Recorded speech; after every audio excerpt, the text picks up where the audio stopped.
కత్తి పట్టుకుని తిరిగేటోడివి, రేపు ఏదో ఒక రోజు ఆ కత్తికే బలైపోతే నిన్ను ప్రేమించినందుకు నా పరిస్థితి ఏంటి? ఇంట్లో మీ అమ్మనే బాగా చూసుకో, రేపు నన్ను ఎలా చూసుకుంటావు శివ?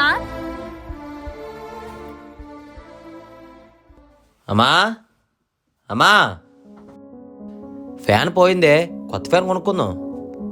ఇల్లు కూడా మనకు కొంచెం ఇబ్బంది ఉంది, వేరే దగ్గర ఇల్లు తీసుకుంటాను. ఈ రోజు నుంచి గొడవలకు కూడా వెళ్ళమ్మా, రేపు నుంచి ఏదో పని చూసుకుంటాను. నీకు ఇంకా నమ్మకం కుదరట్లేదు కదా? నీ మీద ఒట్టు, ఇక్కడి నుంచి కత్తే పట్టుకోను. ఇన్ని సంవత్సరాలు నేను ఏ రోజు బాగా చూసుకోలేదే, ఇక హ్యాపీగా చూసుకుంటా. మా నవ్వవే.